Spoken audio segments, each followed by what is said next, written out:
Okay, right. So welcome back. Can you let me know if you can hear me and all good with your screen? Yeah, right. So going into the last part of unit number 10, I know you're also tired. I'm also exhausted. What we'll do is this session will not be that long because there is not a lot of questions. So I'm guessing in, let's say, like an hour, we should be able to wrap it off. So it'll be only like an hour max. This is the last part of unit number 10, that is on the different types of exchange rates, nominal exchange rate, real exchange rate, nominal effective, real effective, and then about it appreciating, depreciating, what happens as a result of it, and also a bit of current context that is there. So we'll get into the questions. We'll discuss. Once we are done with the questions, the class is done. So faster you give me answers, faster we will finish. Focus area 33. Okay, so starting with question number 1. 2013 A-levels, question 40. The question says, assume that a representative basket of goods cost $120 in the US. Same basket of goods is 9,600 in Sri Lanka. Based on this, what can you say? Now, when we talk about a basket of goods and the price to buy that basket of goods, what exchange rate are they talking about? They're talking about the purchasing power parity exchange rate.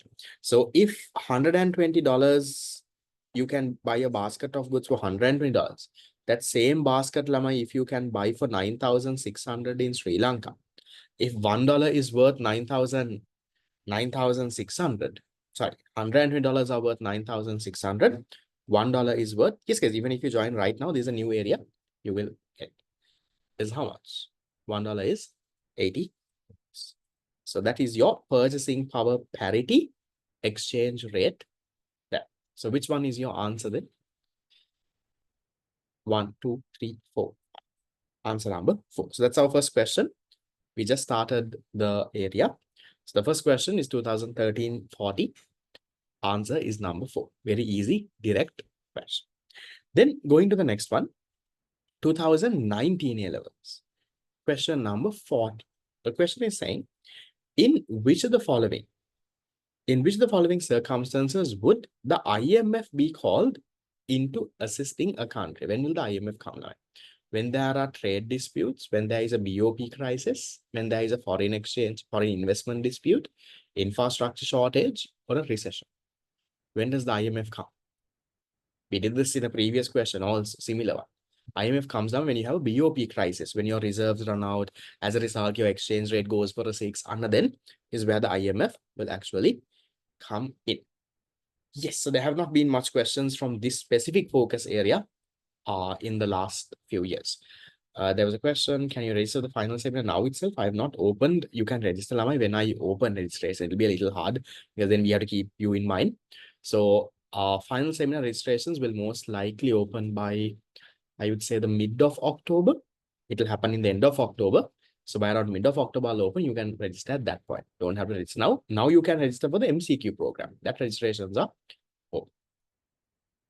Then 2019, there's another question.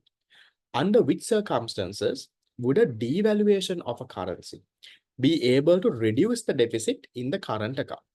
So when will a devaluation be able to help you reduce the current account balance? Final seminar fee, I haven't finalized. I will let you. Okay. So this is Lamai talking about what? The Marshall-Lerner condition. No. So what is the Marshall-Lerner condition saying? So Marshall-Lerner condition says that the combined elasticity, the PED for your exports plus the PED for your imports, the combined one, if it is greater than 1, then a devaluation will be favorable for your balance of trade. So then look for an answer where you have a combined elasticity more than 1. If there is multiple answers that is more than 1, then look for the one that is the highest. That is with one that is most favorable. So which one do you have a combined elasticity more than 1? If I just add Lamai, 0.6, 0.1 is 0.7. This is 0.5. This is 1. This is 0.9. I did the last one. No, last one, 0.8 and 1.6. You get 2.9.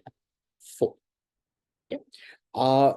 The MCQ, no, ideally, once you pay for the MCQ, you don't have to send me the slip. You can send the admin the slip and fill the form. The admin will respond most likely in a day or two. Anyway, no hurry. You fill the form. Within this week, you will get added to the group. And most likely, I will be couriering the first set of books by around Tuesday or Wednesday. That's why the first set of books will be couriered. So then by that time, if you are paid, then you will get it with the first set itself. If not, depending on when you pay, you will get your MCQ books. Right. So answer there is number 5, easy one. That's the Marshall Lerner condition, talking about the conditions necessary for a devaluation. So if the combined velocity of PED for exports and imports, if they are more than 1, then that is favorable. Right. Then 2019, 42. They're asking you, at present, the value of the SDR consists of the weighted value of 5 major currencies, namely what, and what. The US dollar, British pound, Japanese yen, euro, and the franc. US dollar, Swiss franc, Chinese yuan, euro, and the Australian dollar. US dollar, Canadian dollar, US dollar, this is this. Which one? Which one do you think are the main currencies? Remember, the 5 currencies for the SDR and the 5 currencies for the real exchange rate basket doesn't have to be the same. Huh? No. So SDR, which one do you think? 1, 2, 3, 4, 5. Most likely should be number 5. The US dollar, the British pound, Japanese yen, this and this. Okay. China, can you just recheck the answer on this one? This one, the currencies for your nominal effective exchange rate and the currencies for SDR can actually be different. There is no rule that it has to be the same. If I'm not mistaken, for nominal effective exchange rate is where we don't actually have the Chinese yuan. This is special drawing, and this is IMF's currency. It should be there. Can someone recheck the answer? We'll check. I also get confused with this. 2019 A levels 42. Check in your past paper. Which one are they saying?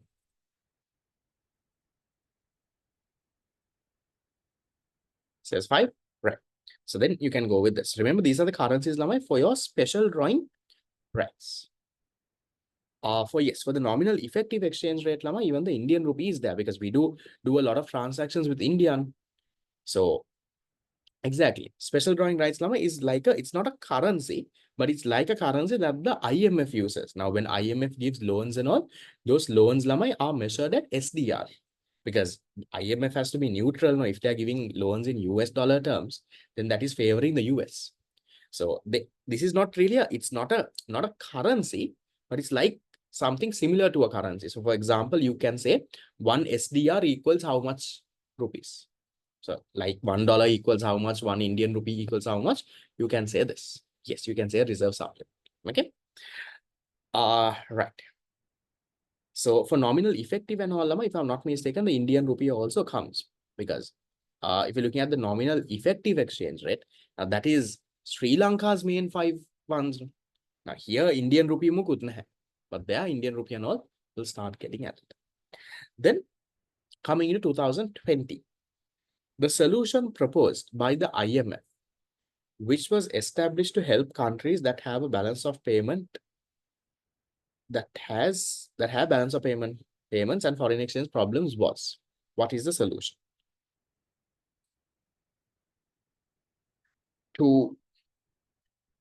Solution was the revaluation of the country's currency, lending the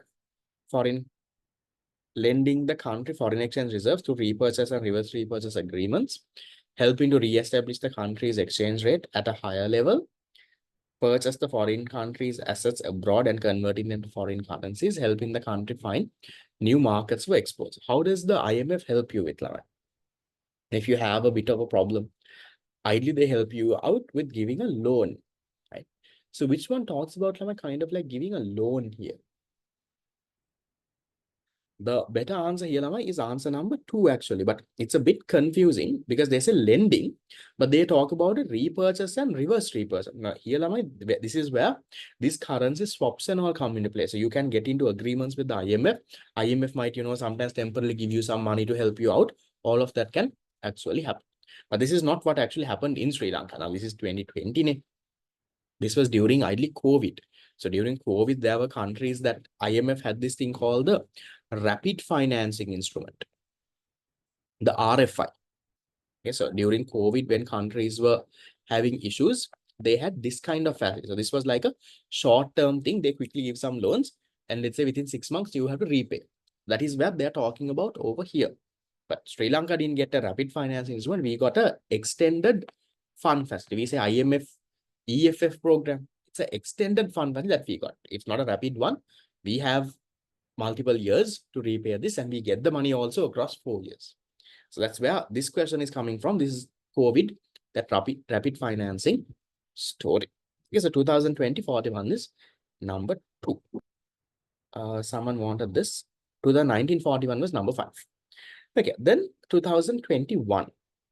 According to Marshall Lerner condition, in which of the following situations does the current account improve following a depreciation? For it to improve, Lamai, this one has to be more than 1. If there are multiple answers more than 1, look for the greatest.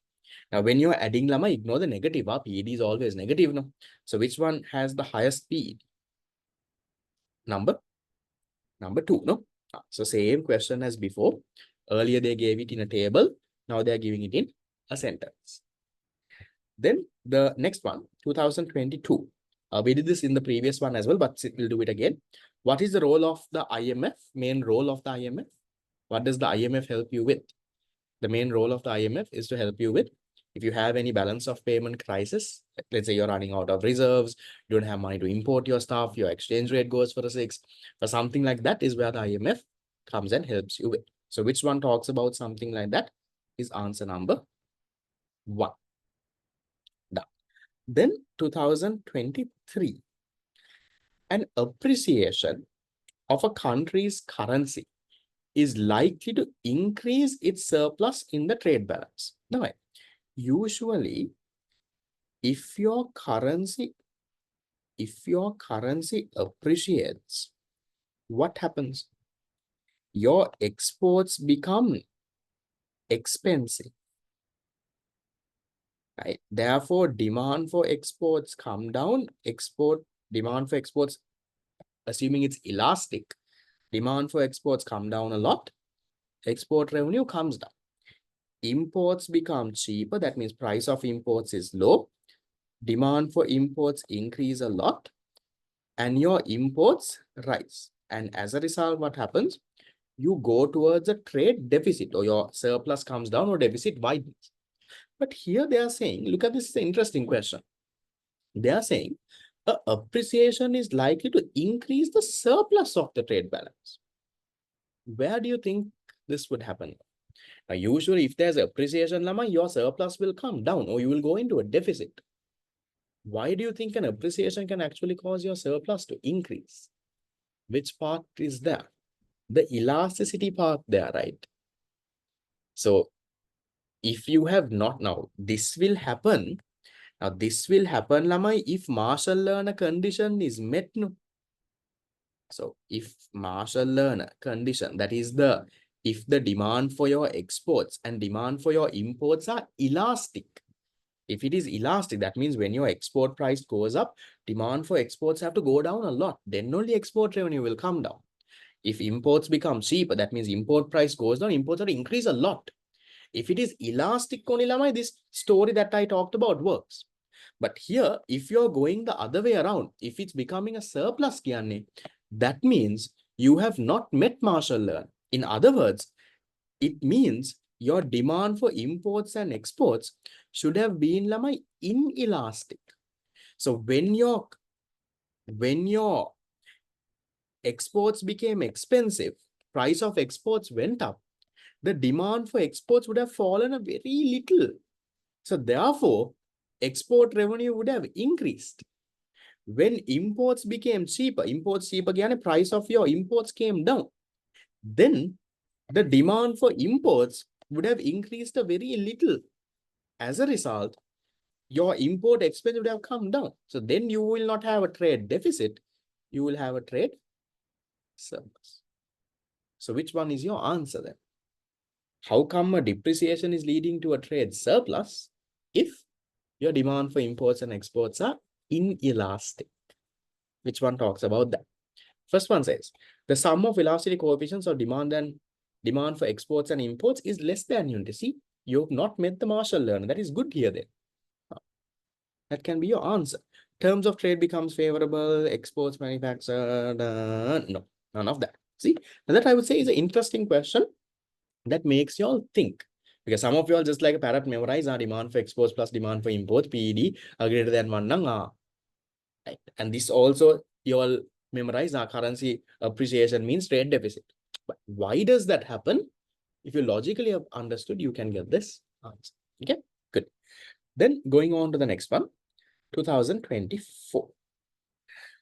Which of the following scenarios will satisfy the Marshall-Lerner condition? Which one will satisfy the Marshall-Lerner condition? Easy. No? Your PED for imports and PED for exports, combined velocity has to be greater than 1. If there is an answer multiple greater than 1, then look for the one that is highest. The same thing now the third time they are repeating. Which one? Answer number 2. The previous one, just to summarize again, what you need to know the logic behind this though. So usually when a currency appreciates, we say it is unfavorable for your trade account. Why? Because when a currency appreciates, export prices increase, demand for exports fall a lot. It is elastic. As a result, export revenue comes down. When currency appreciates, import prices go down, demand for imports increase a lot, import expenditure goes up. So exports coming down, imports going up, that is why we say it's unfavorable. But here they are saying, even though the currency appreciated, why did it become a surplus? So currency appreciated, how it can become a surplus is because your demand for imports and exports should have been inelastic. When your export prices went up, demand should have fallen very little. So then your export revenue will go up. And same way, when import prices went down, import should have increased a very little. So then import expenditure will come down. That is how it became a surplus. That logical story you should know. Okay, then that is also done. Okay, there is another one. A country's real effective exchange rate depreciates. So this, I remember I made a small change in the seminars as well. So remember, your real exchange rate is what, Lamai? Your nominal exchange rate multiplied by your domestic price level over foreign price level. Now, this real exchange rate, remember, Lamai, it is an index. It's not an actual number. Now, nominal exchange rate, Lamai, you can say $1 is 300 rupees. But real exchange rate, there is no number like that. It's an index. Remember that. So when it's an index, when they say depreciation, now remember, Lamai, terms of trade. When they say your terms of trade, TOT is an index. Now remember, TOT is your export price index over import price index.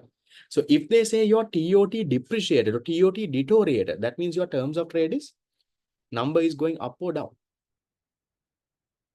If they say your terms of trade has deteriorated, that means your number is going down, right? TOT deteriorated, number is going down. So same way here also, if they say my real effective exchange rate or real exchange rate depreciates, it's an index, okay? But I taught you the theory class is a little different for the 25 batch. I changed that in the seminars. So here, if your real effective exchange rate or real exchange rate depreciates, this one is coming down. Remember that this number is coming down. So real exchange rate is your nominal exchange rate adjusted for inflation. So domestic price level DPL, it's just me writing short forms, foreign price level FPL. So then if this is the story, they are saying, Lamai, if a country's real effective exchange rate depreciates. Now just, I'll give some numbers, Will. Let's say your nominal exchange rate is 100. Okay. Your real exchange rate, let's say in the base year, everything is 100. This is 100, this is 100, this is 100. Okay. Then equation matches, no, 100 into 100 divided by 100 is equal to 100. But now your real exchange rate has come down. Let's say it has come down to 80. Let's say your nominal exchange rate is constant. Can you tell me, how can your real exchange rate come down or how can it depreciate? Give me some numbers for domestic price and foreign price. Try to match that equation. Okay, let's say we look, foreign prices are still 100 kilo. How much will your domestic prices be?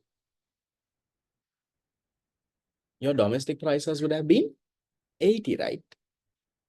So if your real exchange rate is coming down, that means if your real exchange rate is depreciating, what can you tell about my domestic price level and foreign price level? Which one is higher? Foreign price level or domestic price level?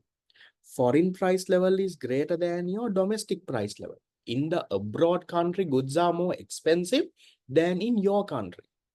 So if that is the case, then tell me, Lamai, is that something that is good or bad for you, for your trade account, current account?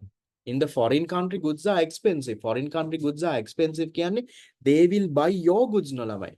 Your exports will increase because their goods are expensive. They will love to buy yours.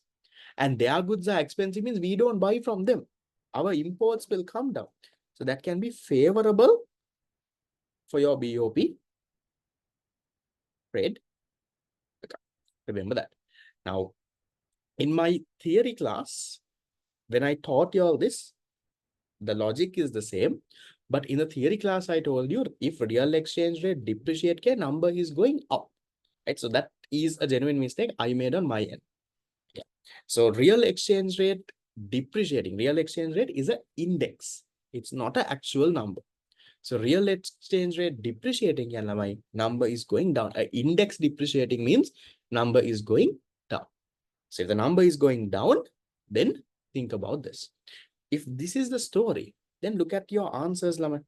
What can you tell? We'll go one by one. Suggest that the country's exports have become cheaper relative to foreign goods. Can you say that? In your country, prices are less than the foreign country. Domestic price level is lower than the foreign price level. So can you say that your exports are cheaper? You can. In my story, domestic price level is 80, foreign price level is 100. So you can say that your exports have become cheaper. We'll go into the others. Inflation rate in the country has significantly increased. Can you say that? In your country, inflation has increased significantly.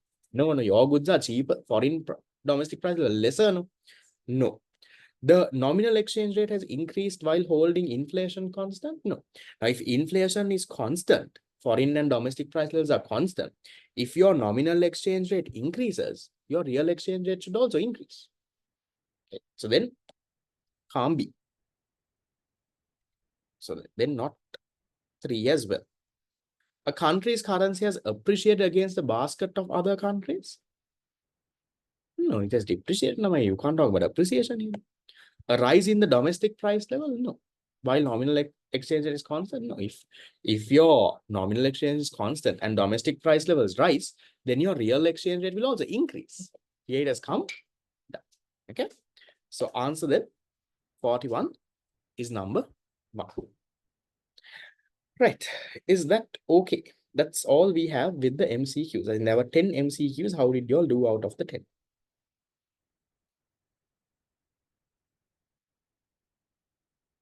How much out of 10? If a decent enough mark is around 6, 7 at least out of 10. Okay. Right. Done. Something that I really appreciate of all of you is the fact that you all are here in class, right? It's not easy to finish off whether you have done the past papers or even not done all the past papers. At least you're here in class is signs that you really want to get this done. Right? So that dedication is something that I actually appreciate a lot from your end, because I know it's not easy, right? Friday also all were almost whole day. I had 3 classes. Saturday, yesterday I had so much of classes. Now today also I have three small sessions. But the fact that you're there here is proof that you are willing to work hard and you're willing to get that result. So whether you get it or not, that is up to you. But at least you can be proud that you put in the effort to actually get it done. The last one, just to summarize again, since one person wanted, if your real exchange rate Lamai is depreciating, means your real exchange rate number is coming down. So if that is coming down, what can you tell about domestic prices and foreign prices? So if real exchange rate is coming down, what can happen is your foreign prices might be higher than your domestic price. I just put some numbers and proved it to you. So if foreign prices are actually higher, so if that is the case, then the story is what? If foreign prices are actually higher, then you can go with answer number 1. No, they say questions of this we have to do, Lama, because this is question number 9. Remember, unit number 9 and unit number 10 both, you get essay question number 8. Okay. Right. Yes. On my end also, I'm trying to finish this off as soon as possible because it's a big responsibility on my end as well. If I promised you all that I'm going to finish off all the past papers from 2011 to 2024, I got this one from a few other teachers also. I told a few other teachers that I do a past paper class like this. They're like, can you do all of this from 2011 all the way until 15? I said, but because probably maybe for the next batch, I will actually reduce the amount of years. It's very hard to do from 11 all the way until 14. That is now next batch, your paper also gets added. So every year when papers keep on getting added, it piles up. So most likely for your next batch, what I will do is from maybe 16 onwards should be okay. But 11 to 15, the recordings will be there on my YouTube channel. So they can catch. I will most likely do that, but still that is also 10 years of past papers. Nice. Right. So we'll get into the essay questions. After the essay questions, we are done. Remember, if you're going prepared for essay question number 8 in your A-level paper, this is from both unit number 9 and unit number 10. Whatever we did yesterday is all unit 9. Whatever we did today is all unit 10. The good thing about Islamai now, so far, if you were there yesterday and today, you would have realized the questions are not that hard, no? The same questions, it was not that difficult. This is the first page, first page can make it. So questions are not that difficult. So if you're at least at a level of, let's say, around a 65-ish now, I would say even study for question number 8 and go. You can get it. Now, if you are comparatively weaker on that end, maybe target for question 6, 7 vitarak. But natham, you can get. Yeah, current context can come live, but current context, don't worry too much. Whatever the current context that you will get will ideally be inside all of those tudes that I have given in our theory tudes, whatever the fast track current context we discussed, different things we discuss in seminars, all of it will be inside that. So don't worry too much about it. Okay. So starting with the essay questions of this. This question I feel ideally has to come in unit number 9, but I put it over here. That's okay. So 2011 question 8 part 3. Distinguish between the nominal rate of protection and the effective rate of protection. So what's the difference in here, Lamai? What is nominal rate of protectionism? Nominal rate of protectionism is when you put a tariff, right? By how much can your domestic producer actually increase his price by? Now, let's say there is Coca-Cola and Coca-Cola. Coca-Cola තියෙනවා, Coca-Cola තියෙනවා. So Coca-Cola is the imported one. Right now, let's say both of them are selling at 300 rupees a bottle. So let's say the government comes and puts a 10% tariff on the imported goods. So Coca-Cola තමයි ළමයි tariff එක දාන්න. So then what happens? Coca-Cola now becomes 330. Because Coca-Cola is now 330, what happens? Our domestic guy is also able to sell his good at 330. So he is getting like a Coca-Cola tariff එකක්. But for our Coca-Cola guy, that 10% is like a protectionism. He gets like an increased price now. He gets 10% higher than what he was usually getting. So that is what you call a nominal rate of protectionism. Simply, the nominal rate of protectionism will be equal to the amount of tariff put on the imported good. If they put a tariff of 10% on the imported good, our guy can increase his price by 10%. So he gets like a 10% more profit by it. And that's called nominal rate of protectionism. But then effective rate of protectionism is a little bit more advanced than this.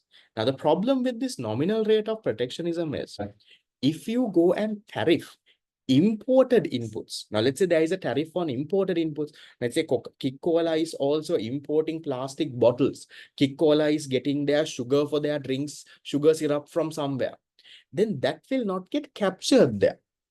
Right? Because nominal rate of protection will only look at the final product. That's it. So that is why you go into more detail to talk about something called an effective rate of protection. So effective rate of protection is where you look at the value addition.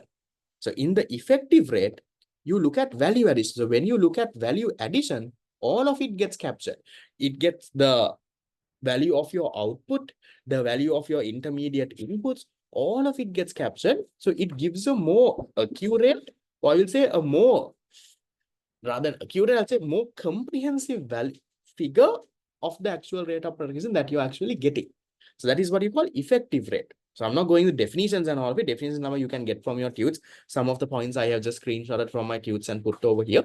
You can write a nice answer. So for around 2.5 marks, talk about nominal. For 2.5 marks, talk about effective. Effective because you can give the equation also and you can actually show. Maybe if you want really go in advance, give an example as well. Remember, there were MCQs. Yesterday we did. Right? They had some questions and they asked you to calculate effective rate. And you can maybe give an example. Let's say, for example, if there is something like this, this is the nominal rate, but however, effective rate is something like this scalar, you can go and explain. Anyway, remember for 5 marks, you can have around 7.5 minutes. No? So if you have enough time, go and give. No problem. Okay, moving on. 2012. This is a purely theory question. Now they're asking you, what is the role? Yes, you can show the equation. What is the role of the World Trade Organization in international trade? So what does the World Trade Organization do, Lamai? They come up with trade negotiations. They get countries to negotiate, try to remove the barriers and all. Then they implement and monitor Lamai different trade agreements. Now let's say Sri Lanka and India has a trade agreement, right? For example, to remove all the tariffs and all of it. So they will see, are we properly doing it? Or are they cheating and doing something else? Then if there are any trade disputes, they will come to settle. Let's say India, Pakistan, they're always fighting. No one is trading. Maybe to settle that trade dispute, what? The World Trade Organization can come in. Then even to build trade capacity. For example, now sometimes countries know how to, they have so much of things, but they don't know what opportunities are out there. Like, for example, let's say Sri Lanka is good at making tea, but we don't know how to find the foreign buyers. So maybe this day will help you find the buyers and help that capacity and all of it. And then they can even help you dealing with other organizations, all of that. So different roles. Just talk about 4 roles. You will get your 4 marks. Directly should be there in your theory tips. Then the next one. 2015 A levels part 5. All of this, remember, is question 8 part 5. Under a floating exchange rate system, explain how the following domestic factors can affect the exchange rate. So we did this in a MCQ also today in the morning. So Lamai, if your real GDP increase, how will it affect your exchange rate? If your real GDP increases, Lamai, what will happen to your exports? Real GDP can your real income. Does exports really depend on your real GDP? Not really. So exports won't really change, Lamai. But if your real GDP increases, people's income increases, what will happen to imports? What will happen to imports? You will start buying cars, you will buy laptops, phones, right? And imports will start increasing. So then Lamai, exports are rising, imports are coming down. What will happen to your net exports? Your net exports are decreasing. Meaning, is there an inflow or outflow of money, Lamai, from the country now?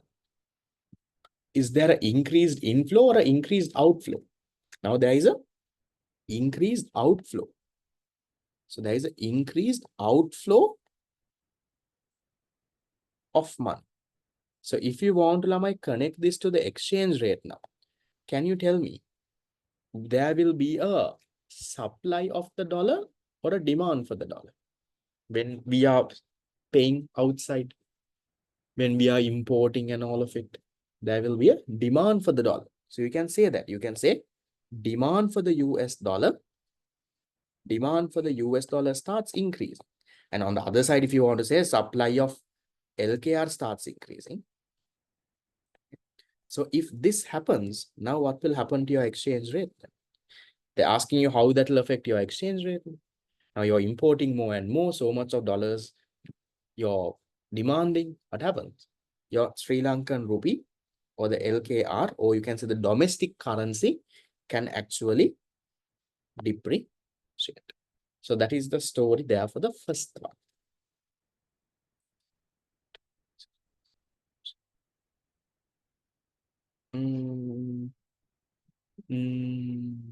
Then exports, expenses, not really. I would argue that better than this. Now, real GDP rise, you can't say causes aggregate demand. It's ideally the other way around. When aggregate demand rises, the real GDP goes up most of the time. So it's better to show it this way. No, if you import more and more, your currency depreciates. So you're importing more and more, and you're sending more money out. Now, if Sri Lanka starts importing vehicles, importing Arava, Meva, so when you start importing more and more, money is going out from your country. So when money goes out means you are demanding the dollar, supplying your rupees. That will go back. No, so when real GDP increases, Lama, exports won't really change. Now, it's like this, Lama. Now, when your exports increase, real GDP can go up. That is not what I'm saying. I am saying if your real GDP goes up, exports won't go up. So it's cause and effect kind of a story. So yes, if your consumption, investment, government spending, exports and all increase, real GDP can increase. I'm saying if real GDP increases, what will happen? I'm talking about. Okay. Remember, there was this also. Remember, there was this past paper MCQ that said economists assume that if real GDP in a country increases, and there were 5 options. Remember that MCQ? Net exports will fall, net exports will rise, exports are constant, imports will rise. That story, I would have explained it over there. Real GDP rises cause aggregate demand rises. Yeah, real GDP can increase when aggregate demand increase. But then you can't always say then there is inflation, because along with aggregate demand increasing, if the aggregate supply also goes up, is exports constant? Yes. Ideally, you will not talk about exports. Then number 2, a decrease in inflation level. That's an easy one. Now, in your country, if inflation comes down, what happens? That means in your country, price level is coming down. So then your export become what? Your exports are cheaper than in your country, inflation is coming down. Again, your exports are cheaper. So what happens? Then your exports will rise. Then will you import lamai in your country if prices are coming down, your inflation is coming down? No. You will buy from your country itself. No. Then imports will start coming down.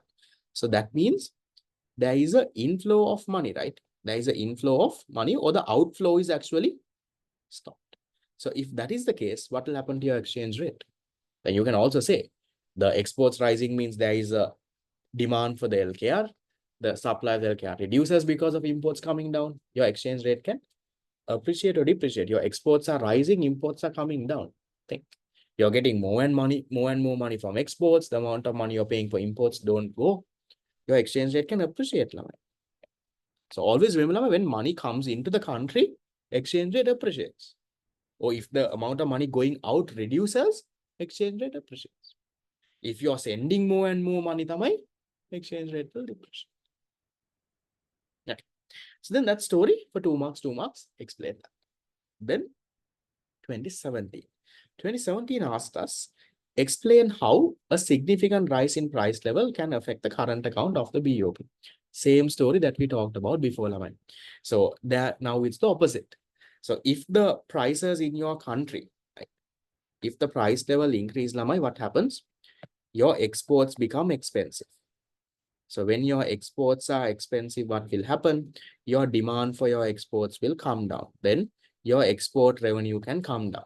And same way, if your prices increase, then people will prefer imports. Then imported goods are cheap. Then demand for imports will rise. Then what will happen? Your import will go up. Under that story, here you don't have to talk about the exchange rate because they are talking about only this, no. But here also what you should do is talk a little bit about the elasticity now. This is assuming that demand for imports and exports are elastic. When the prices in your country goes up, what will happen to this and this? So, but if the Marshall learner is not met, let's say, for example, your demand for imports and exports are PD is inelastic, then it will actually be favorable. But here, if it is usual story, it will be unfavorable. No, don't have to talk about primary income and second income, because primary income, second income will not get really affected with inflation. They're talking about price level, but yes, when it says current account, it makes sense to talk about that, but you don't have to because it doesn't get impacted there. Mainly the exports import side is what you have to talk about. Same logic as the previous question, and you can talk about the currency depreciating, but not needed. Currency will depreciate. Also remember this. Yeah. So you can talk about both ways here. That's ideal. So you can say this is if the demand is elastic, demand for imports and exports are elastic. That's what we usually assume. No, then this is what will happen. But also you should be smart enough to say, look here, this doesn't always happen. Because what if your demand for imports and exports are inelastic? Then that export revenue will not fall. So you can talk about that. Okay, that part is done. Balance questions shall I continue in next class? Well, there's only 5 more questions. Why should we be next class? We'll finish it off. Okay, then coming the next part.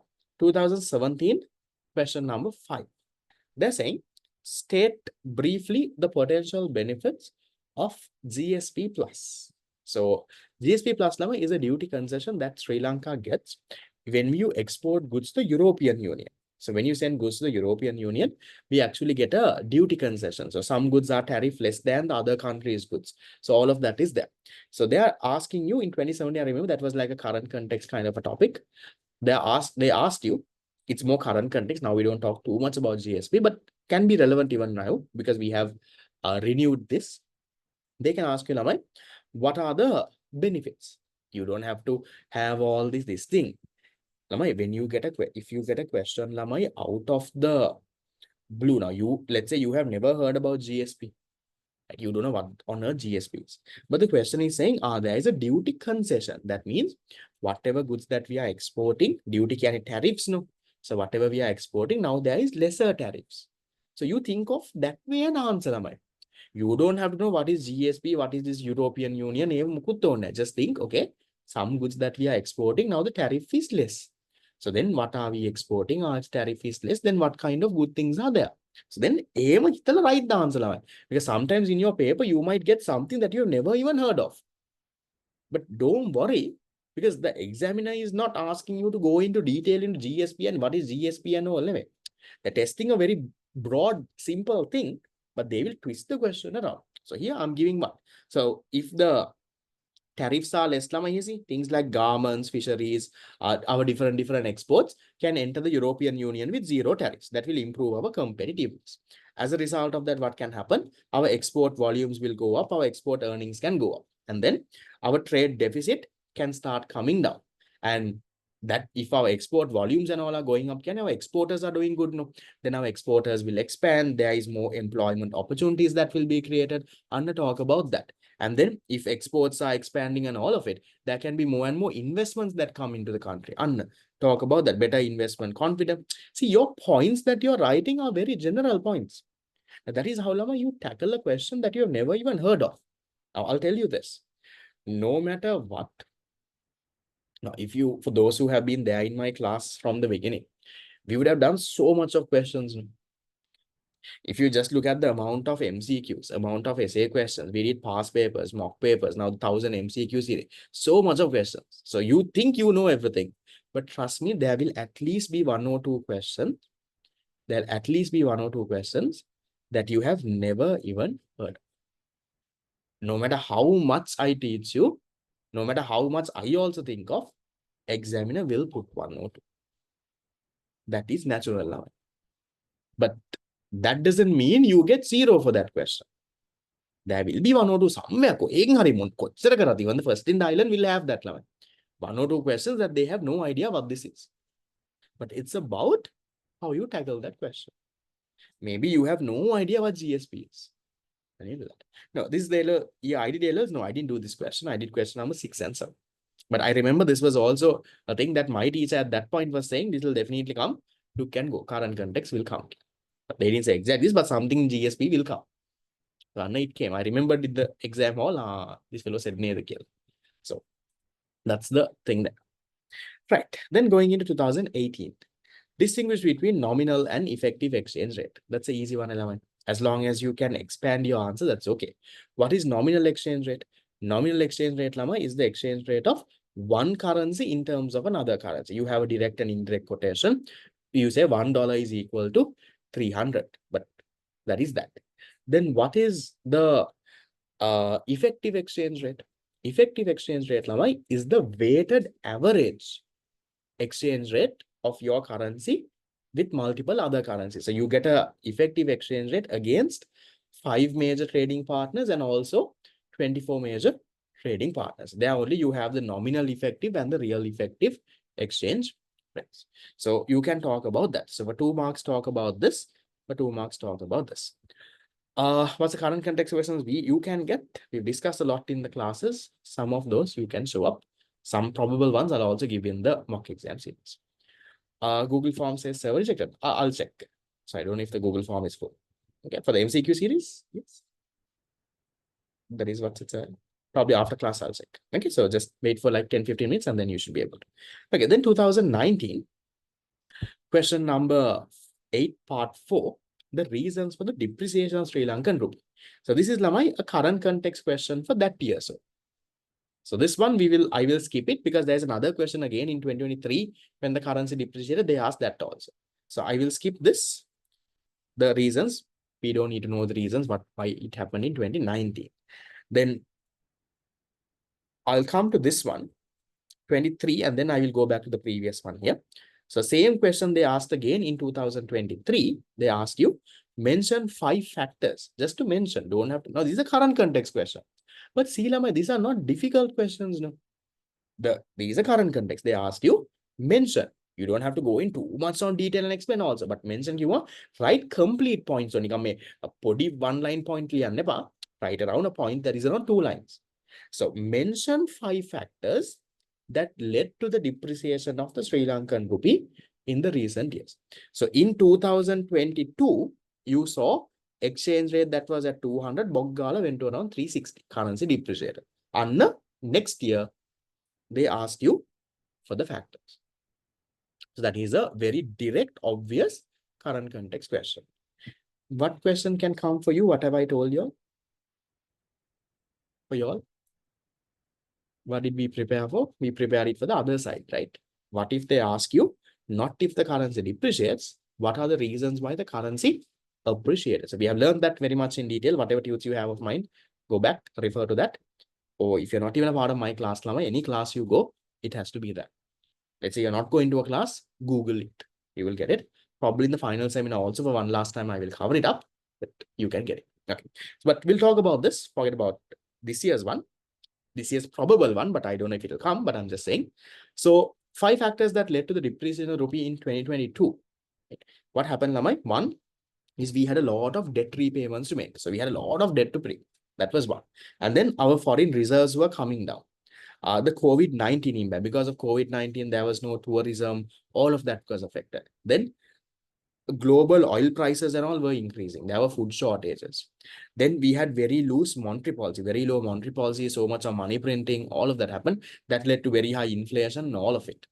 Then you can even talk about that. We had huge BOP deficits, very high levels of foreign debt burden, political uncertainty. So when you have so much of uncertainty, my currency tends to depreciate.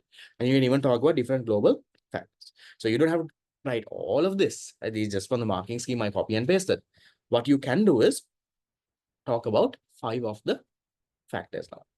Okay, so 5 factors you talk about, then you will get it done. So that is the same thing. This is 2023.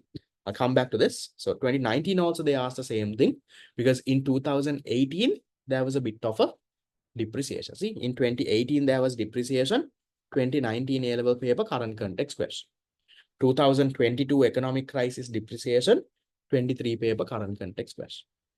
So maybe last year and the year before Sri Lankan rupee appreciated. From 360, it came to around 330. Now it's settled at 300. So it has appreciated a bit. So maybe your year's current context question could be that. They might ask, might not ask. I don't know. You prepare and go with it. Right? Okay, then 2023, that's the last one we have. How can a trade balance of a country be affected by the exchange rate? Remember, Lamai, we talk about this. Remember, in the seminar also, we went through if the exchange rate appreciates, what will happen to exports, what will happen to imports. I know that story you have to write, Lamai. So if your exchange rate depreciates, what happens? Your price of your exports come down. In other words, exports become cheap. If exports become cheap, what will happen? The demand for your exports can increase. So you can say this. You can say if the demand for exports are elastic, then it will increase a lot. As a result, your export revenue will go up. And then your imports will become expensive when your currency depreciates. Then demand for imports will come down a lot. Assuming that it is elastic, then what will happen? Your import expenditure comes down. Then what does that mean for your trade balance? That is unfavorable. But also you can say this is only if it is elastic. However, if the demand for imports and exports are inelastic, then a depreciation can actually be favorable. So that is showing the exam that you properly know your points. Right? You know that elastic it is unfavorable. Okay. And then now you write the other side also. Because they are not just saying depreciation, then you say appreciation. So if the exchange rate appreciates, then what will happen? The exports prices come down. Your exports become cheaper. So if your exports become cheaper, if the demand, then the demand for your, exports become expensive. Exports become expensive, price goes up. Then if the demand for your exports come down a lot, this is favorable. If the demand for your exports come down a lot, then what will happen?